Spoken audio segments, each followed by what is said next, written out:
حکمرانان مظالمان دي، پر سرو مو د یهودو غلامان بچی کوي، پر سرو مو هغه خلق دي چې د اسلام څخه لرې سوي دي. موږ وسو طاقت نه لرو، الله را خبر دی، را علم دی. که نن وسو طاقت پیدا کم، نن دا مې مکرر ورنه ویل دي چې نن وسو طاقت پیدا کم د الله تعالی سره مې وعده ده چې د دې ځای به اعلان د جهاد کوم ځمه به. خو چې طاقت نه لرو، وس نه لرو، نو موږ الله هغه خلق په عذاب اخته کړي چې زموږ پر سرو مشران دي او د مسلمانانو لارې بندې کړي دي، او وسو طاقت د جهاد لري او طاقت رغ نه کوي، اعلان نه کوي د جهاد. بس موږ د جهاد اعلان هم کوم ډېر وکړي، هغه نو داري چې کم خلک یې وسو طاقت هم لري چې محض خالص دا ووایي چې یاره دا نو ظلم دی، دا لا موږ غټه خبره بولو، موږ پلانکې کور ودان چې ظلم یې مازې وبري.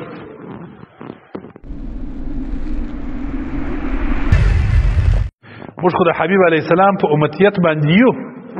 الله لرې 1000 بار حمدونه وي چې موږ امتیان یو، چې پیغمبرانو د هغه د امتیت تمنا کوله چې کاشکې موږ امتیان وای. خو څه کوې چې نن امت پر داسې حال باندې دی چې د شرم سترګې نه لري چې څوک دا وایي چې زه د رسول الله صم امتی یم. ولې د رسول الله صم امتی یم؟ خو لار د حبیب علیه السلام را څورکه ده، لار د چا ټینګوو؟ نوم د نبی علیه السلام د امتیت اخلو، خو لار مو د امریکا او د یهودو د نصاراو ټینګه کړې ده. نو ځکه په دې خپل عمل باندې شرمېږو. د رسول الله صلی الله علیه وسلم امتی حضرت عمر فاروق رضی الله تعالی عنه، دا هغه امتی حضرت خالد ابن ولید رضی الله تعالی عنه، دا هغه امتی حضرت صلاح الدین ایوبی رحمه الله تعالی رحمتا واسعه، چې په یو आवाज باندې د یوې ښځې د لکاو انسانانو فوج تیار کی او بیت المقدس د یهودو نصاراو څخه آزاد کی. او نن د فلسطین مظلوم مسلمانان چې قریب و دغه حال ته ولاړ دي چې دا ملک دغه سره کې ختم سي، د غزې ښار د یهودو نن دغه کړي، دا حال ته رسولي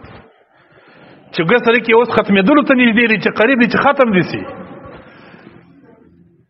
چغې و نارې در ټولې دنیا در کنجانو رسېږي، خو په درسته نړۍ کې یو مسلمان، یو دلاوره، یو غیرتمن د رسول الله صلی الله علیه وسلم امتی نشته چې هغه غږ وکړي او د جهاد اعلان وکړي او د روان سي عمره د کومک وکړي. دا هغه کونجه سه یې ونیسه چې د فلسطین په څنګ کې مسلمانان پراته دي، د مصر، بیا زه در سعودي عربو دلته راځه، در عجمو پورې، در پاکستان او در افغانستان او در هندوستان ځه. ما ملګرو ته ویل تاسو یقین د جمعې ورځ پر دې منبر ناست چې هر ورځ به د رسول الله صلی الله علیه وسلم سلام تورتم، الله په ذات مې قسم یې جوړه به مې شرمېدلم چې زه سلام ته درځم تاسو شرمېږم. پر مسلمانانو څه حال دی؟ د فلسطین د مظلوم مسلمانانو کومه گزاره ده؟ موږ په دا خوشاله یو چې زه راغلی یم عمرې ته استاد سلام ته درځم، خو عذر به مو وایې چې د الله پیغمبره معذور یو، تم په عذر خبر یې مجبور یو، لارې مو بندې دي، حکمرانان مو ظالمان دي، پر سرو مو د یهودو غلامان بچی کوي، پر سرو مو هغه خلق دي چې د اسلام څخه لرې سوي دي. موږ وسو طاقت نه لرو، الله را خبر دی، را علم دی. که نن وسو طاقت پیدا کم، نن دا مې مکرر ورنه ویل دي چې نن وسو طاقت پیدا کم د الله تعالی سره مې وعده ده چې د دې ځای به اعلان د جهاد کوم ځمه به. خو چې طاقت نه لرو، وس نه لرو، نو موږ الله هغه خلق په عذاب اخته کړي چې زموږ پر سرو مشران دي او د مسلمانانو لارې بندې کړي دي، او وسو طاقت د جهاد لري او طاقت رغ نه کوي، اعلان نه کوي د جهاد. بس موږ د جهاد اعلان هم کوم ډېر وکړي، هغه نو داري چې کم خلک یې وسو طاقت هم لري چې محض خالص دا ووایي چې یاره دا نو ظلم دی، دا لا موږ غټه خبره بولو، موږ پلانکې کور ودان چې ظلم یې مازې وبري. خو الله جل جلاله به د هر چا سره د خپل وس و طاقت موافق حساب کوي. زما سره به د خپل وس حساب کوي، که ما خپل وس سپمولی و، در ما مشران چې دي د هغو سره به د خپل وس حساب کوي، د بل سره به د خپل وس.